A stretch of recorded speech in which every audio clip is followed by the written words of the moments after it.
Pour commencer cet après-midi, où on sera plus axé sur les solutions, je vous propose d'accueillir Franck Boutet. Donc Franck, tu es architecte de formation, ingénieur, Grand Prix de l'urbaniste 2022, patron de l'atelier d'ingénierie de la ville durable Franck Boutet, donc qui existe depuis un peu plus de 20 ans. Et donc Franck va nous dresser en une vingtaine de minutes une synthèse de ses réflexions et de la façon dont il conçoit son métier de fabricant de la ville.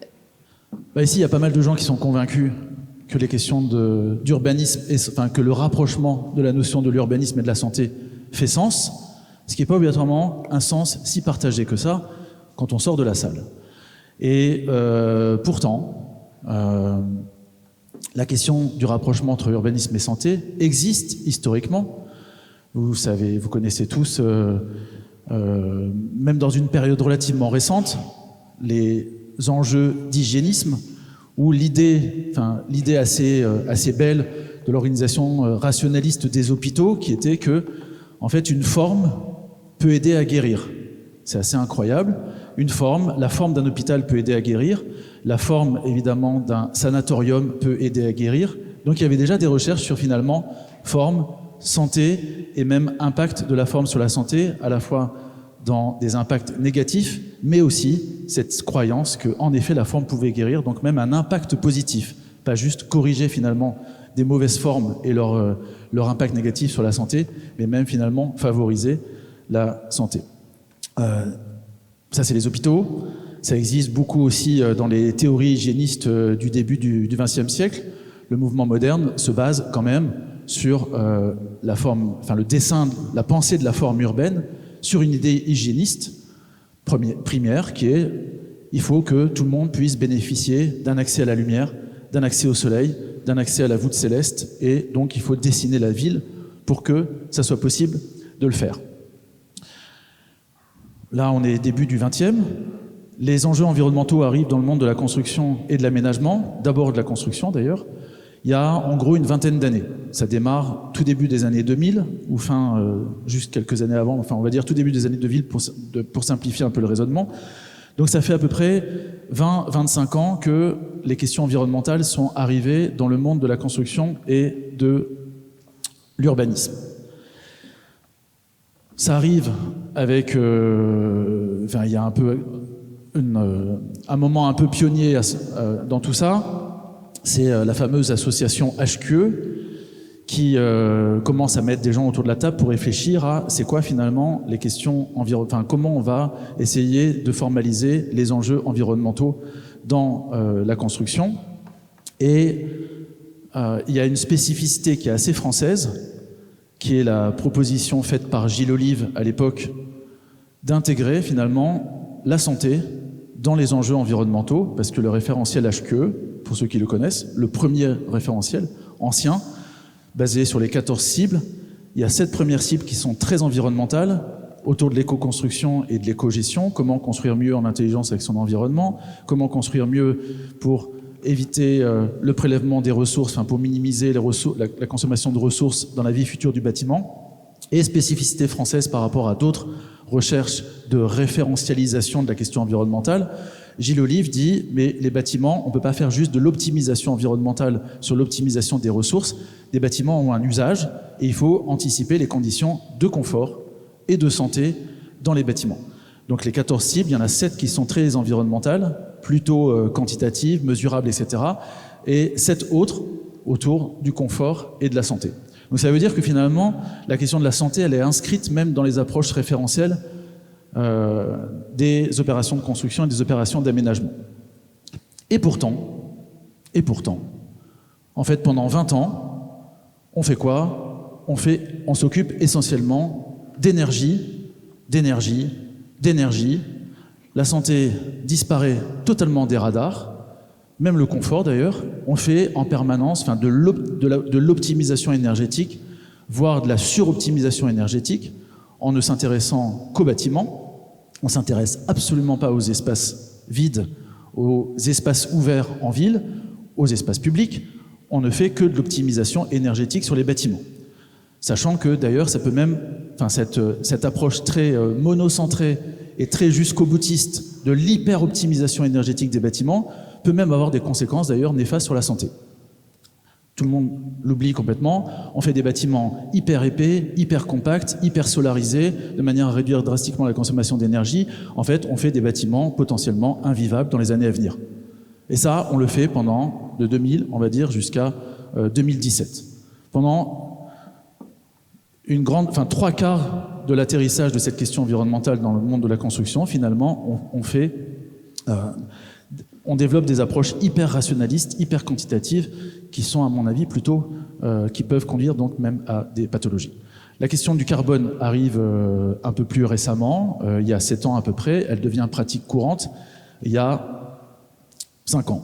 C'est le cahier des charges de la Solideo pour les ouvrages olympiques qui marque un peu un tournant en donnant pour la première fois aux acteurs de la construction un budget carbone pour construire. Personne ne savait calculer les budgets carbone des constructions, et pour la première fois, donc, il y a un budget carbone qui arrive. Ça, dit très rapidement, parce que faire l'histoire de la question environnementale dans le monde de la construction, etc., en 3 minutes, c'est quand même pas évident, mais on va dire qu'on est là dans des logiques qui sont celles qu'on appelle donc des logiques d'atténuation, des logiques plutôt rationalistes quantitatives. Il y a une cause, un effet, donc pour réduire l'effet, on va agir en réduisant la cause, d'où le terme de l'atténuation.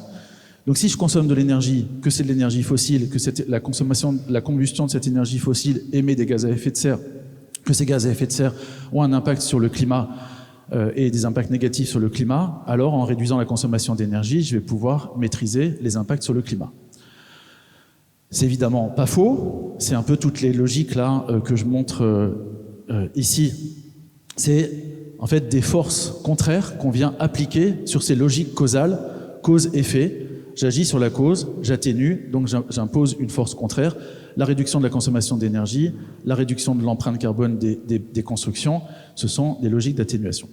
Dans ce que je viens de vous dire, quand on parle d'énergie et quand on parle de carbone, en fait, pendant on va dire, jusqu'à tout récemment, même si le programme Urbanisme et Santé d'Ecopolis est assez pionnier quand même de ce point de vue-là, on va dire jusqu'en 2020, ça reste quand même les moteurs de la question environnementale dans le monde de la construction et l'aménagement.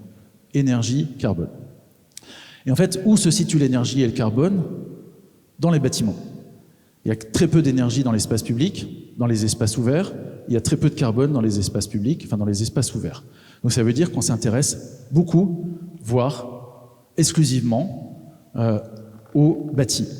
Et on fait de l'optimisation énergie-carbone en permanence, donc sur les pleins des villes, les objets bâtis, les bâtiments, les constructions. Je vous dis en plus, surtout les constructions neuves, parce que toutes les approches environnementales sont d'abord arrivées dans le neuf, en se disant, vous avez tous suivi ces évolutions, il y a la RT, la première RT qui existe, premier choc pétrolier, et après on enchaîne les RT, et il y a 10 ans, on pensait qu'on allait pouvoir sauver le monde avec l'invention d'un concept complètement de suroptimisation, qui s'appelle le BEPOS, le bâtiment à énergie positive. Il suffira un jour de faire des bâtiments qui produisent plus d'énergie qu'ils en consomment et on aura répondu à la question écologique. Bon, on se trompe évidemment complètement. 1, on travaille sur 2 branches, énergie carbone. 2, on travaille sur le bâtiment, ce qui n'est pas la ville. Et 3, on travaille sur le bâtiment neuf. Il faut avoir des petits chiffres en tête quand même. Le bâtiment neuf en France est dans tous les pays européens, c'est-à-dire les pays qui ont une histoire urbaine ancienne et des démographies faibles, voire très faibles, voire bientôt négatives, le neuf ne représente quasiment rien. Vous savez, on renouvelle la ville par le nombre de bâtiments neufs qui est amené dans le stock de bâtiments existants. Donc dans la ville, on renouvelle la ville donc à hauteur de moins de 1% par an. Aujourd'hui, on est à 0,85. Sur le logement, c'était 37 millions de résidences existantes. Et à l'époque, on construisait 370 000, entre 350 et 400 000 logements neufs par an. Donc ça fait bien 1%. Aujourd'hui, on est sur bien moins que ça. Donc on renouvelle la ville aujourd'hui à hauteur de 0,85% par an. Donc évidemment, si on focalise tout sur les bâtiments et dans ces bâtiments sur les bâtiments neufs, il va falloir attendre au moins un siècle pour régler le problème. Évidemment, nous n'avons pas un siècle. Le GIEC dit récemment 3 ans. Bon, c'est un peu alarmiste, mais c'est quand même, en tout cas, il y a une urgence. Certainement pas en attendant le siècle. En plus, si on s'intéresse à l'énergie, rapidement, pour ceux qui sont assez à l'aise avec ces petits calculs, les bâtiments neufs sont encadrés par des réglementations qui font qu'ils sont assez intrinsèquement performants. Quand vous achetez une fenêtre chez un fabricant, elle est performante parce qu'elle est soumise à un tas d'encadrements réglementaires et normatifs. Donc il faudrait vraiment être un mauvais concepteur pour qu'une fois qu'elle soit posée, la fenêtre devienne mauvaise. Donc finalement, les bâtiments sont assez intrinsèquement performants. Les ratios qu'on retient, c'est les bâtiments neufs consomment environ 50 kWh par mètre carré. Donc à chaque fois qu'on va ramener un bâtiment neuf dans le stock de bâtiments existants, chacun de ces mètres carrés va avoir une vie future de 50 kWh. Quand on regarde les bâtiments existants, ils sont en moyenne à 250 kWh par mètre carré, c'est-à-dire 5 fois plus. Et pour ceux qui sont parmi les plus énergivores, on est plutôt sur des taux de 500 kWh par mètre carré. Ça veut dire que les bâtiments existants sont 5 à 10 fois plus énergivores que les bâtiments neufs, ramenés évidemment en surfacique au mètre carré. Donc ça veut dire que finalement, quand on s'intéresse pendant 17 ans ou 18 ans à l'énergie dans le neuf, on s'intéresse donc à 1/10 à 1/5 de 1% par an du problème, c'est-à-dire 0,1 à 0,2% par an du problème. Donc on fait de la suroptimisation d'un gisement marginal et on se trompe considérablement de cible. Bon,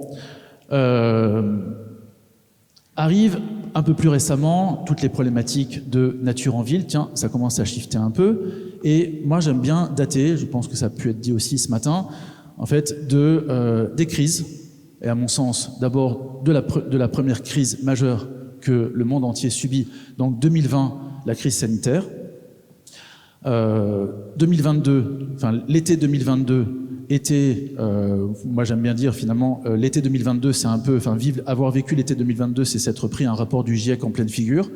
Où l'été 2022, c'est une forme finalement d'incursion du futur dans le présent. Et là, tout le monde commence à basculer. Il y a une forme d'abord d'électrochoc et bon, en plus 2022, c'est épisode caniculaire à répétition, stress hydrique, affaiblissement drastique des forêts, méga feux, perte très significative, enfin chute drastique des rendements agricoles, guerre en Ukraine, augmentation du coût de l'énergie, et en fait tous ces effets systémiques qui ont un rapport évidemment avec l'environnement, où tout le monde comprend à partir de 2020, 2022, et comme l'été 2023 a beaucoup ressemblé à l'été 2022, que finalement le futur est déjà là, et qu'il y a un vrai sujet, c'est est-ce qu'on est en capacité d'encaisser les aléas, les risques, est-ce que nos territoires, tels qu'ils existent aujourd'hui, ne sont-ils pas finalement, enfin sont-ils adaptés, c'est évidemment le terme, c'est pour ça que j'arrive à ce terme, sont-ils adaptés à encaisser ces épisodes qu'on pensait, enfin on voyait dans la littérature que ça pouvait exister, mais en fait on voit que ça existe et on voit que ça se répète, et évidemment, et ça je pense que ça a été dit ce matin, tout le monde dit attention, ce qu'on vient de vivre, ça n'est qu'une forme de préfiguration. Demain, ça sera plus répété, ça sera plus intense, etc., etc. Et donc là, il y a un basculement majeur qui se joue, enfin, il y a une charnière, à mon sens, en 2022-2023. En 2022, alors là, je parle des acteurs de la ville, évidemment, comme vous êtes des acteurs, enfin, pour certains, des acteurs de la santé très spécialisés. La question de la santé, vous en parliez déjà avant. Mais les praticiens de la ville, ceux à la fois qui font les cahiers des charges, ceux qui font des projets urbains, ceux qui construisent des bâtiments, le terme adaptation n'était quasi jamais présent. Et en 2022-2023, alors en 2023, il n'y a pas une semaine, voire il n'y a pas un jour où on ne parle pas d'adaptation. Donc basculement majeur, oui, l'adaptation devient un enjeu majeur aujourd'hui, dans l'idée que aujourd'hui nos territoires, nos bâtiments ne sont pas adaptés pour encaisser des épisodes qu'on pensait lointains, voire très hypothétiques. Et donc ça, c'est pas un basculement, là je dis de l'atténuation à l'adaptation pour parler du basculement. Attention, on parle beaucoup d'adaptation, ça ne veut pas dire qu'il va falloir oublier l'atténuation, loin s'en faut. Attention, parce qu'on voit aussi depuis 2024 un basculement dans le discours des élus en particulier, qui disent d'accord, l'enjeu numéro 1, c'est l'adaptation. Pourquoi? Parce que c'est extrêmement difficile, finalement, d'entraîner des concitoyens sur les logiques d'atténuation. Pourquoi? Parce qu'on demande de faire des efforts, enfin, sur la question du carbone, par exemple, on demande à des citoyens de faire des efforts dont ils n'ont pas les bénéfices. Les bénéfices sont à la fois mondiaux, d'où aujourd'hui, alors malheureusement, il y a quelques années, enfin, il y a quelques temps, je disais, le climato-scepticisme existe quasiment plus. C'est faux, finalement. Il revient en force, de manière extrêmement forte. Par contre, le climato-relativisme, lui, s'est jamais vraiment éteint. Il y a toujours l'idée de « à quoi bon? Pourquoi moi? Pourquoi on me demande à moi, etc. » Ça, c'est quoi? C'est ce que j'ai fait ou ce qui reste? Je suis mal barré. Bon. Du coup... non, c'est pas vrai. Bon. Attention, donc basculement très important. Si je suis élu, si je suis décideur, que je demande à mes concitoyens de faire le maximum en termes d'atténuation, d'avoir l'empreinte carbone la plus exemplaire, je vais demander des efforts colossaux. Les bénéfices seront pour la planète et seront différés. Il y a une inertie, il y a un temps long qui se joue. Ce qui se passe aujourd'hui sont les conséquences des décisions qui ont été prises hier et avant-hier. Et la difficulté, c'est que les décisions que l'on prend aujourd'hui auront des conséquences demain et après-demain. Si par contre, donc évidemment, enfin, demander des efforts colossaux sans bénéfice immédiat ou localisé, c'est extrêmement difficile. Je suis à peu près sûr de ne pas être élu. Si par contre j'ai bien compris que finalement les questions d'adaptation, c'était faire du bien, enfin d'abord le bénéfice il est immédiat dans l'adaptation, le bénéfice est là où j'ai agi, le bénéfice est immédiat. Si vous êtes dans un endroit qui est très soumis au risque de canicule, très inconfortable, vous plantez un arbre, vous déminéralisez, vous mettez de l'eau, ça règle presque le problème, c'est quasi immédiat, et vous allez avoir un effet sur la température ressentie de 2, 3, 4, 5 degrés, ça dépend s'il y a du vent, d'où vient le vent, etc., etc. Donc les bénéfices sont immédiats. Donc si je suis élu et que j'ai bien compris quels étaient les risques, les vulnérabilités de mes concitoyens et que j'agis en conséquence, je vais leur procurer des bénéfices immédiats. Donc il y a de grandes chances que ça m'aide. Bon, alors du coup, il faut quand même qu'on avance un petit peu pour dire aussi dans ces... il faut chercher donc cette hybridation, on va dire, atténuation-adaptation, ne pas rétro-pédaler ou ne pas enfouir les problématiques d'atténuation, parce que le problème, c'est que on ne peut s'adapter qu'à quelque chose qui reste adaptable. Ça, c'est la vraie question. C'est-à-dire que si on ne fait plus rien aujourd'hui en atténuation parce qu'on mise tout sur l'adaptation, on va arriver sur des trajectoires qui sont plutôt à plus 4, plus 5, plus 6 degrés, avec énormément de territoires qui deviendront proprement inhabitables et même inadaptables. Donc, du coup, évidemment, il faut arriver à concilier les deux approches.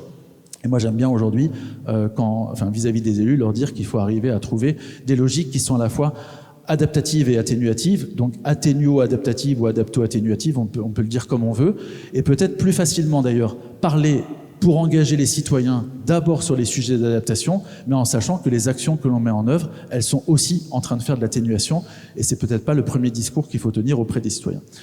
Et alors, ce qui est assez intéressant aussi, c'est que depuis cette prise de conscience de l'adaptation, c'est-à-dire ce qui existe aujourd'hui, d'abord c'est le gros, parce qu'on vient de parler du petit chiffre là, de moins de 1% de renouvellement par an. Si vous projetez ça sur le futur, 2050, futur très proche, en gros, la métrique que tout le monde commence à connaître aujourd'hui, c'est juste l'accumulation des 0,85% sur les prochaines années. La métrique qui existe aujourd'hui, c'est de dire 80% des bâtiments, et j'ajouterai des espaces publics et des infrastructures de 2050 existent déjà aujourd'hui, parce qu'il y a un renouvellement extrêmement faible. Donc ça, d'accord, il faut quand même prendre la mesure, ça veut dire qu'on fait avec le déjà là, 80% des choses qui existeront en 2050 sont déjà présentes aujourd'hui, donc on fait avec le déjà là. Évidemment, la question subsidiaire qu'il faut se poser, c'est combien de ces bâtiments, de ces infrastructures, de ces espaces publics qui existent aujourd'hui et qui existeront pour 80% en 2050 sont-ils adaptés aux conditions de 2050? Et la réponse est quasi zéro. Donc, non seulement, oui, on doit faire avec ce qui est déjà là, parce que c'est là où il y a les leviers, c'est ça la masse, mais en fait, ce déjà là n'est pas c'est là aussi où il y a les enjeux énergétiques, on vient de le dire, mais ce déjà-là n'est pas adapté aux conditions de 2050. Donc c'est une vraie problématique finalement d'adaptation à des conditions de demain, dont les impacts, et c'est ça qui a été présenté ce matin, le lien entre environnement, santé est assez évident. Je vous ai parlé de 2022, il y a eu et je viens de vous dire, en fait, ce qui existe aujourd'hui n'est pas adapté aux conditions de 2050. Alors évidemment, on peut toujours se dire, oui, mais c'est parce que ça, c'était avant. Avant, on savait pas, donc on a fait des choses qui n'étaient pas adaptées. Mais heureusement, les constructions neuves sont plus adaptées à 2050 que les constructions anciennes. La réponse est non, en fait. Ça dépend évidemment de quoi on parle dans les constructions anciennes, mais il y a des bâtiments anciens, il y a des centres anciens, par exemple, qui s'en tirent beaucoup mieux par rapport à des épisodes caniculaires que des constructions récentes, des fameux 20 ans où les questions environnementales ont été prises en considération, parce que l'hyper-optimisation énergétique a fabriqué donc des bâtiments épais, trapus, solarisés, etc., qui sont totalement invivables en 2050. Enfin, même en premier épisode caniculaire aujourd'hui. Alors évidemment, tout ce qui existe avant n'est pas non plus robuste pour encaisser les aléas. Il y a des choses qu'on a construites vite, pas très bien au sortir de la Seconde Guerre mondiale. On a construit très vite, et plutôt pas très bien. Et pendant l'été 2022, il y a une enquête qui a été faite sur une résidence sociale à Aubervilliers, où on a relevé des températures de 48 degrés dans les logements, donc juste invivables. Alors on peut se dire, c'est pas grave, ils ont qu'à aller ailleurs. Les Parisiens se sont tous barrés pendant l'été 2022, parce qu'ils ont la possibilité d'aller ailleurs. Ceux qui habitent dans cette résidence sociale à Aubervilliers n'avaient pas d'ailleurs, ils n'ont pas de résidence secondaire ou tertiaire, donc ils n'ont pas les moyens. Ça, c'est une logique d'adaptation. Hein. Se casser là où ça devient invivable, c'est une logique d'adaptation première, logique. Je m'en vais, je me mets plus en situation de vulnérabilité. Ça n'est réservé à ceux qui ont les moyens. Donc ce que j'appelle les voyageurs climatiques volontaires. Et il y a les assignés à résidence climatique involontaire, ceux-là n'ont pas les moyens de bouger. Donc ce qui est assez intéressant, c'est aussi que ce qu'on voit émerger, c'est que, je viens de vous dire finalement, les logiques d'atténuation déconsommées, décarbonées se jouent essentiellement dans les pleins, les bâtiments. Les logiques d'adaptation, elles, par contre, oui, elles se jouent dans les pleins aussi, parce que je viens de vous dire 80% des bâtiments ne sont pas adaptés, mais néanmoins, elles se jouent aussi, et peut-être en premier lieu, dans les espaces ouverts, les vides, évidemment qui sont tout sauf vides, les espaces publics de la ville. Et c'est là où ça prend un sens extrêmement intéressant, où on peut faire le lien entre urbanisme, santé, c'est que urbanisme, santé, en passant par la problématique de l'adaptation, c'est qu'en fait, l'adaptation des espaces vides, des espaces ouverts, des espaces publics, vous les appelez comme vous voulez, c'est juste que moi j'aime bien faire la complémentarité espace vide public, espace vide privé, et comment on arrive à les mettre en synergie de manière à ce que finalement ce vide adapté ou ces espaces ouverts adaptés permettent de faire de la correction en amont et de faire de la péréquation. Parce qu'en fait, il y a quelque chose qui est assez intéressant qui se joue aussi dans les logiques d'adaptation. Très souvent, l'adaptation, c'est une forme de transformation donc de ce qui existe déjà aujourd'hui, et c'est une transformation positive qui est de l'ordre de la réparation, ou d'ailleurs, on pourrait appeler ça aussi une forme de soin. Et moi, j'ai le sentiment que les acteurs de la ville, quand on parle de l'adaptation, finalement, on est en train de changer de métier. Nous sommes des soignants, parce que nous devons comprendre en fait les situations pathologiques, les situations de risque, les situations de vulnérabilité, et nous sommes finalement devenus des soignants des territoires, des soignants des bâtiments, et évidemment, on l'espère, des soignants de ceux qui les occupent et les habitent, donc des soignants des habitants. Et je trouve qu'il y a ce basculement extrêmement intéressant, parce que quand on soigne, il faut d'abord comprendre d'où on vient, d'où on part, quelle est la capacité du corps, de l'organisme à encaisser les soins qu'on va lui prodiguer. Et évidemment, en fait, c'est pour ça que finalement, cette question adaptation santé, en fait, c'est une évidence. L'adaptation est un métier de soins. Et donc, ça se joue dans les pleins et dans les vides. Et ce qui est assez intéressant, c'est qu'on voit finalement les logiques qui se jouaient en termes d'atténuation dans les pleins, les termes qu'on peut utiliser, parce qu'en fait, on change radicalement de vocabulaire, de référentiel, d'approche conceptuelle, de méthodologie, etc. On peut parler de lutter, déconsommer, décarboner, réduire, éviter, limiter, alléger, stocker, optimiser, etc. Ça se joue beaucoup sur les pleins des villes. Les pleins des vides, ça ne veut rien dire. Les pleins des villes, qui sont souvent d'ailleurs des logiques propriétaires. C'est ça aussi qui est la belle idée derrière la question, évidemment, de traiter aujourd'hui l'armature écologique du vide comme levier d'adaptation ou comme territoire de l'adaptation. Là, ça se joue, les termes sont plutôt de l'ordre de réparer, fertiliser, rafraîchir, irriguer, ouvrir, ombrager, aérer, préserver, récupérer, valoriser. Bon, pour quelques termes comme ça qui montrent un changement assez radical dans les approches conceptuelles. Ça se joue en priorité donc sur les espaces vides, publics et privés, et des espaces donc en grande partie aussi les espaces, on va dire, non propriétaires. Ce qui donne aussi un nouveau rôle aux acteurs publics. Les acteurs publics sont les garants de l'adaptation des territoires en agissant essentiellement sur les vides. Il y a peu d'acteurs privés qui agissent sur les vides, donc ça donne aussi finalement une nouvelle répartition des rôles. J'avance quand même, mais j'ai compris que j'ai un peu beaucoup de temps. Ça, je l'ai un peu dit aussi.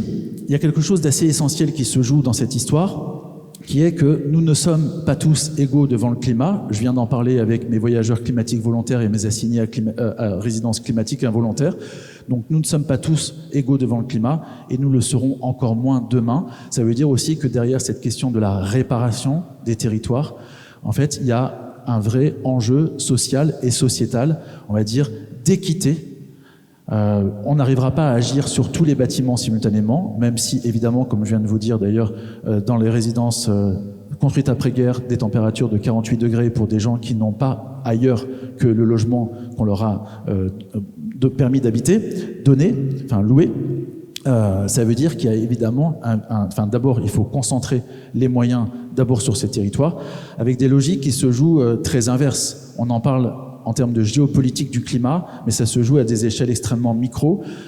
Les populations qui sont les plus vulnérables aux conséquences du changement climatique sont essentiellement celles qui sont les moins responsables du changement climatique. Donc il y a d'abord quand même une question comme ça de où on met les moyens pour pouvoir agir sur la vulnérabilité vis-à-vis de personnes, de groupes, de pays d'ailleurs qui sont les moins responsables. Donc il y a un enjeu d'équité sociale. Donc c'est aussi derrière cette idée de l'adaptation, prendre soin des territoires et des personnes, un véritable projet social, sociétal et politique. Et c'est pas mal, vu qu'on a quand même pas mal besoin d'un projet politique. Je pense qu'il y a un vrai beau sujet derrière ça. C'est aussi, je vous promets, je finis bientôt. Je regarde là, mais je regarde plus Véronique du coup. Non, je promets. Il y a aussi un enjeu très important qui se joue. Il y a une forme de désamour des villes qui existe, qui peut être assez légitime, parce que les villes ont montré qu'elles étaient peu et plus mal finalement adaptées pour encaisser des épisodes caniculaires, par exemple, que des territoires ouverts. Et donc, il y a un peu l'idée, c'est ce que je disais tout à l'heure, sur l'idée de la fuite, première stratégie d'adaptation, il y a un peu l'idée que finalement, il faut fuir la ville qui serait le fléau, on va dire, par rapport aux questions écologiques.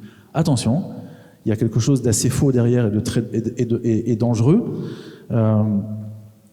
La ville, en termes de sobriété carbone, il n'y a pas beaucoup mieux. À comportement équivalent, on peut avoir une empreinte carbone plus faible en ville. Pourquoi ? Parce que la ville, on peut dire, c'est un peu le partage, la mise en commun et le partage des ressources, des infrastructures et des services. Et derrière cette notion de la mise en commun et du partage, il y a de la sobriété carbone à la source. J'ai pas le temps de rentrer dans le détail, mais il y a des études assez fines sur l'empreinte carbone des citoyens habitant en ville, en première couronne, deuxième couronne ou dans des territoires ouverts. Ça change radicalement. Donc la ville est un bienfait du point de vue de la décarbonation et de l'atténuation. Par contre, telle qu'elle a été construite jusqu'à maintenant, elle est extrêmement pathogène en termes d'adaptation. Donc ville, du point de vue de l'atténuation, ça marche plutôt bien. Du point de vue de l'adaptation, c'est plutôt une catastrophe. les territoires ouverts. Du point de vue de l'adaptation, ça marche plutôt pas mal. Du point de vue de l'atténuation, c'est une catastrophe. Donc en fait, il y a bien cette idée aujourd'hui aussi que l'adaptation des villes, c'est nécessaire parce que il faut absolument faire revenir en ville. J'ai pas dit dans des mégapoles, des métropoles, des trucs immenses, mais en tout cas, il faut faire revenir en ville, sinon on ne s'en sortira pas du point de vue du carbone. Le premier poste de l'empreinte carbone en France, c'est pas la construction comme on le dit tout le temps, c'est la mobilité. Donc, pouvoir se permettre de ne pas être dépendant d'une mobilité thermique, c'est essentiel pour s'en sortir en termes d'atténuation. Donc, du coup, l'adaptation des villes, l'adaptation des territoires, l'adaptation des espaces vides en priorité, c'est aussi un outil de réenchantement de la ville qui va permettre de pouvoir faire revenir en ville. Et puis je pense que je vais m'arrêter là pour peut-être juste dire aussi, c'est un levier. Tout à l'heure, en fait, j'ai parlé du bénéfice immédiat. Pédagogie, c'est pas d'ailleurs que les enfants, c'est qu'il y a cette belle idée derrière l'adaptation. C'est, je disais tout à l'heure, on identifie un risque, on identifie un défaut, on identifie une vulnérabilité. On met en place, alors d'abord, la décision, elle est hyper locale, la gouvernance est hyper locale, contrairement aux problématiques d'atténuation, de décarbonation, où il faut remonter en permanence d'un cran en se disant peut-être qu'un jour, une COP arrivera à régler quelque chose. Bon, je ne sais pas si on y arrivera vraiment au travers des COP. Par contre, la décision de l'adaptation, elle peut être assez locale. Planter un arbre, c'est une décision simple, c'est une décision localisée. On n'a pas besoin de réunir 50 pays pour pouvoir planter des arbres. Donc ça marche assez, enfin c'est finalement relativement facile à faire. C'est très localisé, donc ce sont d'abord des projets de territoire, ce sont des projets ancrés et les bénéfices sont immédiats, donc il y a une valeur extrêmement pédagogique derrière cette question de l'adaptation. En fait, si vous demandiez il y a quelques années aux parents, est-ce que vous seriez d'accord pour qu'on transforme les rues aujourd'hui dessinées totalement par et pour la voiture, y compris devant les écoles, par des rues adaptées? Les parents disaient tous non au départ, vous en faites une première, tout le monde trouve ça génial et finalement les gens deviennent même ambassadeurs de ces projets en disant c'est tellement génial qu'il faut faire ça partout. Et ça freine un peu parfois, mais bon, en tout cas il y a un côté comme ça d'essaimage positif, les gens deviennent ambassadeurs des projets d'adaptation. Bon voilà, et je vais m'arrêter là pour dire du coup qu'il y a des liens assez forts. On parlait d'atténuation, d'adaptation, je parle d'engagement, bon à la fois des citoyens, comment on les engage dans ces projets, parce qu'il n'y a pas de transition écologique sans transition citoyenne. Et du coup, il y a des liens assez forts entre atténuation dans une logique finalement d'anticipation des conditions d'inhabitabilité de demain, et évidemment on préfère d'habitabilité de demain, et des logiques aujourd'hui dans l'adaptation de réparation des conditions héritées de celles du passé. Voilà, bon, pour quelques éléments de cadrage, je vous remercie.